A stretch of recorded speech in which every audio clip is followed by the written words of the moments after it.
Ladies and gentlemen, welcome back to the channel. Today's video is a little bit different. We're taking our minds off the football actually getting played on the park, and we're going to come on to something that was discussed yesterday by Nicola Sturgeon in Parliament, and that is the potential return of football fans in the stadium starting September 14th. Of course, there's a lot of technicalities to go through, there's a lot to discuss. I'm going to try and digest it all in this video, while also giving my opinion and what I believe will happen with Celtic Park for us Celtic fans and the hopeful return to our seats sometime in the coming months.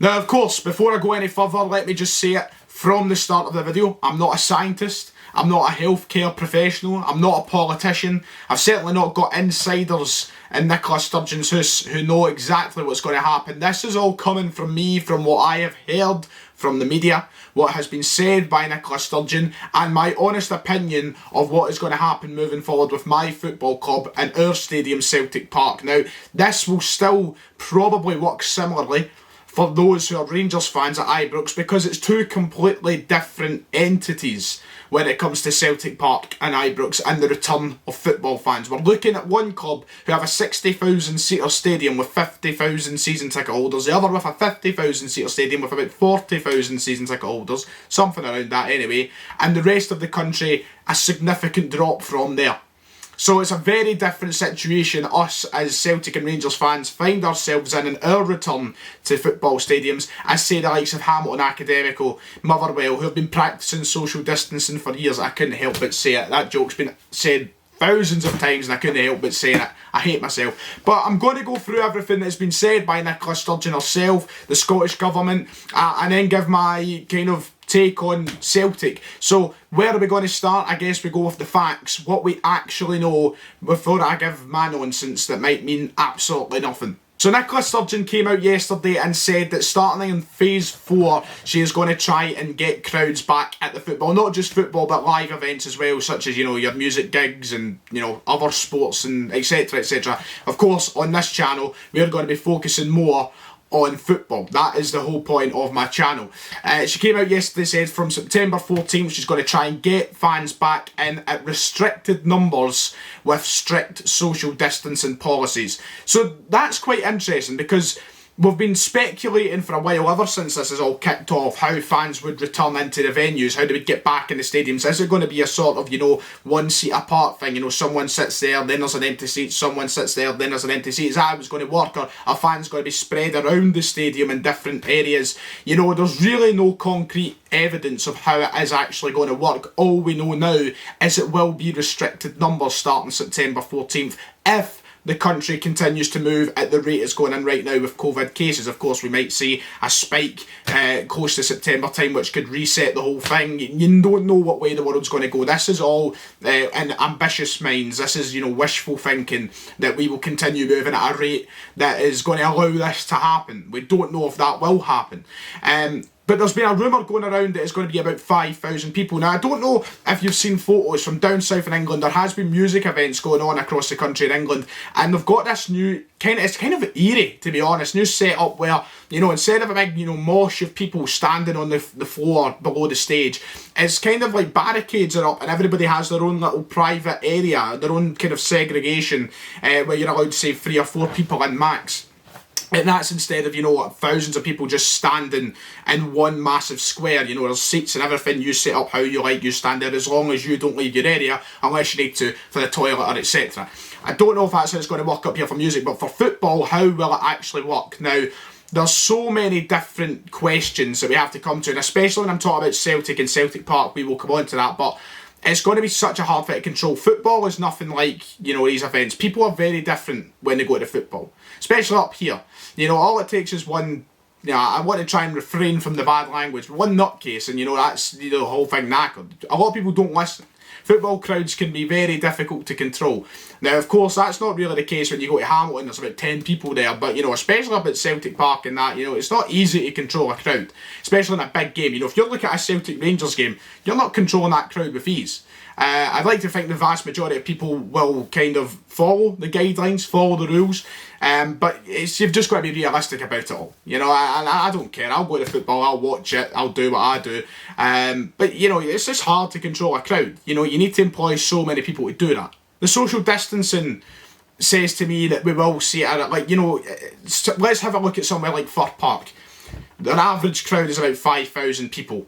And if 5,000 people is the max allowed at a venue, then that'll be quite easy to control at Fir Park, I would imagine, because Fir Park is what, a kind of 10 to 15,000 seater venue with an average crowd of 5,000, so you can separate them, you can do that can work fine. It's getting in and out, the logistics, like controlling the toilets, everything like that. It is a bit of a thing that they'll have to overcome, but they can control that somewhere like Fir Park. There's also going to be test events set up. I guess that'll get a better idea into how we can maybe see it work at Celtic Park, bigger crowds. But if it is 5,000 people, let's get on to the main part of this video. How is it going to work at Celtic Park? And will it work at Celtic Park? Will we expect to see anybody in the stadium come September 14th? Well, this is what we've got to think about. First of all, if we are looking at a maximum of 5,000 people, how are we deciding who gets to go to these games? How's the club going to take that upon themselves to make sure it's fairly decided that people are getting their share of games to go to? Of course, we've all paid, season ticket holders like myself, have all paid our fee to get our pass to paradise. We get to watch every home and away game for the season ticket price online. You know, that's fine. I'm fine with that. I've accepted that the reality of this year is I might have to watch every single game through a television. I don't know how many times I will get to watch football in front of my very eyes. At Celtic Park, you would imagine with a 60,000 seater stadium, if they were to practice social distancing, they could up that 5,000. They could put it to 10, 15, 20.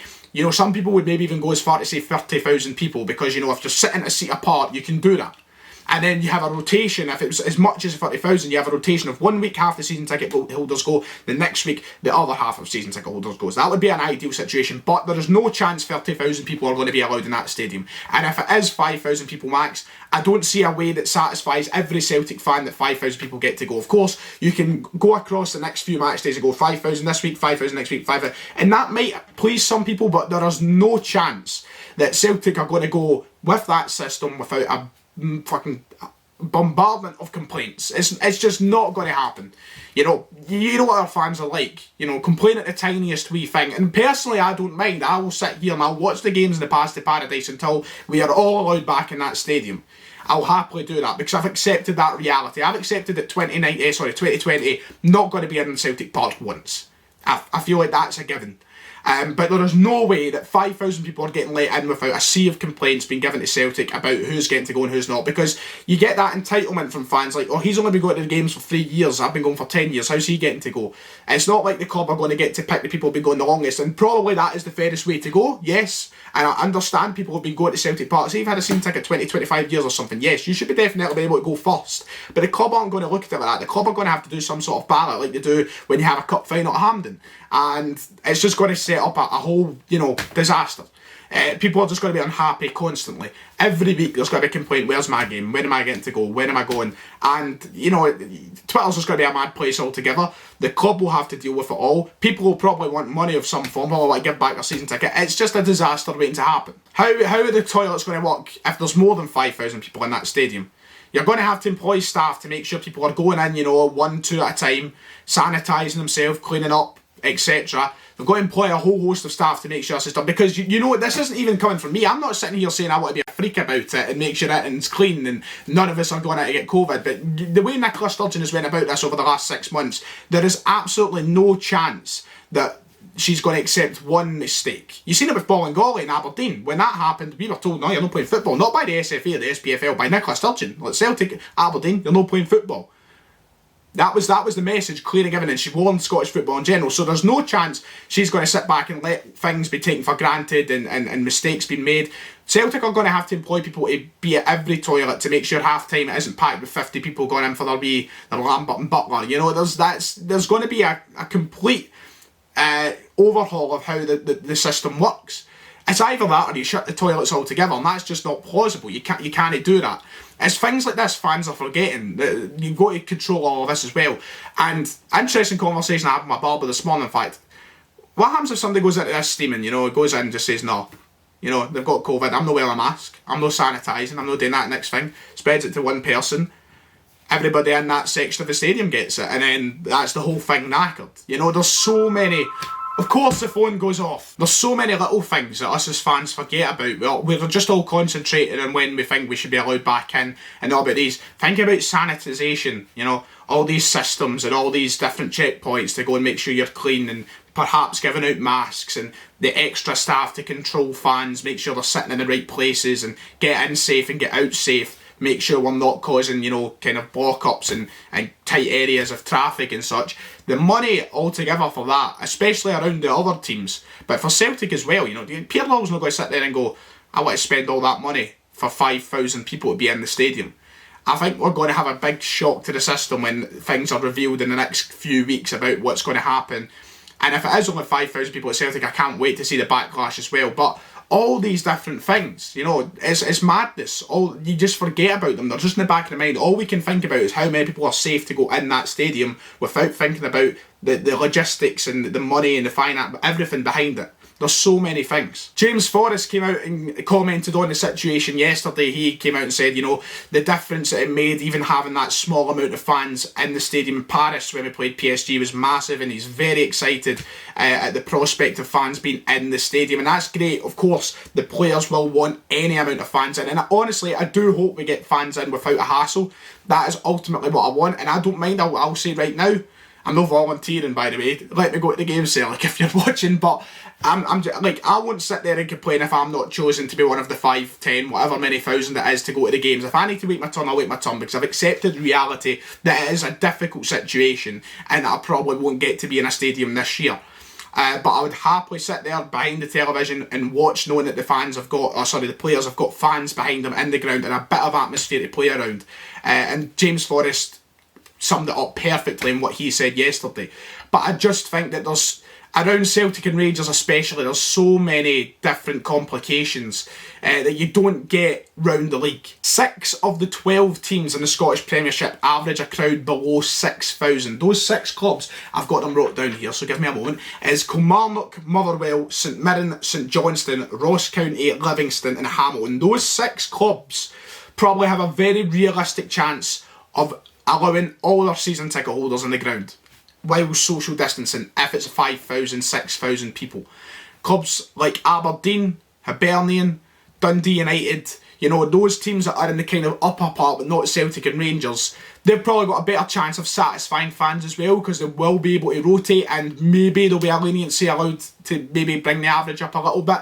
But for Celtic and Rangers, honestly, my opinion is that I would not be shocked if Celtic Park and Ibrox remain closed until there are more people allowed in venues, just to satisfy fans and probably bring down as many complications as possible, because I've touched on it all. You know, the whole hygiene situation alone in these massive venues makes it just a completely different kettle of fish. It's so difficult to control. But the prospect of football being back is massive. Or football fans being back, sorry, is massive. And I hope it does go through. I hope they'll have fans in Celtic Park. I guess only time will tell. We don't even know if we're going to get out phase 4 yet, but the news is out. September 14th, there will be crowds, hopefully, at football grounds around the country. Of course, I'm saying Celtic Park and Ibrox might remain closed. That, of course, creates the conversation of, well, is it unfair for the likes of Celtic and Rangers having to travel to away venues when they have fans and then play at their own venue with no fans? That is also a conversation. So how do you satisfy everything?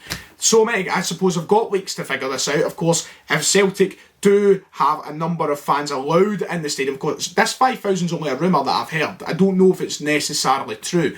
They do have a number of weeks now to figure out the way forward with the numbers they're allowed to let in, systems put in place, who can sit where. So hopefully in a few weeks I'm making a video with a much more informed viewpoint, you know, a lot more facts to work off. Right now I'm just buzzing at the prospect, but once again I remain sceptical, because you've got to in these times, haven't you? You just don't know what's coming next. If you have enjoyed, make sure to hit like and subscribe. It's been much appreciated, and I'll see you all next time.